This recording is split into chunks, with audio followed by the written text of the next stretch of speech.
যি কচুজলা গাঁৱৰ যি পৰিৱেশবিলাক বিনষ্টৰ পথত ধ্বংসৰ পথত যাই আছে আমি শুনিবলৈ পাইছোঁ। পাই আজি ৰাতি আমি কচুতলা গাঁৱত আহিছোঁ। আহি দেখিছোঁ কেনেকুৱা পৰিস্থিতি আছে কচুতলা গাঁওখন। য'তে যাব ত'তে মদৰ আড্ডা, জুৱাৰ আড্ডা, গাজাৰ আড্ডা দেখিবলৈ পাইছোঁ। আৰু আমাৰ এই কচুতলা গাঁৱৰ দুইজন স্থানীয় লোক আছে, তেওঁৰ সৈতে আমি কথা পাতিম। কচুতলা গাঁৱৰ যি পৰিৱেশবিলাক বিনষ্ট হৈ আছে, কিহৰ কাৰণে পৰিৱেশবিলাক বিনষ্ট হৈ আছে? হয়, প্ৰথমতে মই নমস্কাৰ জনালোঁ।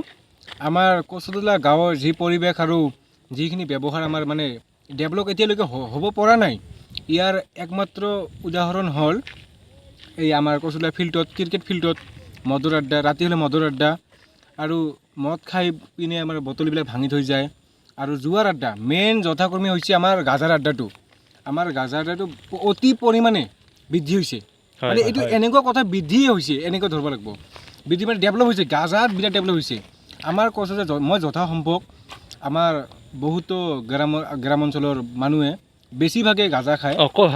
কচুতলা গাঁৱৰ যিসকল ডাঙৰ ব্যক্তি আছে, ব্যক্তিসকলে ইয়াতে মনোযোগ দিছে নে নাই? ক'ত কি হৈছে, ক'ত কি হোৱা নাই? নাই, আমাৰ গ্ৰামৰ যিসকল আমাৰ মুৰব্বী আছে, ইসকলে আমাৰ গ্ৰামখনৰ ভেটি মানে বেলেগ ফাইলত অলপ মাথা দিছে, কিন্তু আমাৰ যিখিনি আমাৰ কি আছে এই মজাৰুবিলাক আৰু গাজাৰু, এইবিলাকত আমাৰ মানে আমাৰ মুৰব্বীবিলাক একো ধ্যান দিয়া নাই। হয়, আৰু কচুতলাত ক'ত কোনোবা দোকানত মদ বিক্ৰী কৰে নেকি? এইটো মই যথাসম্ভৱ মই এইটো গম পোৱা নাই, এইটো মই নাজানো ভালকৈ।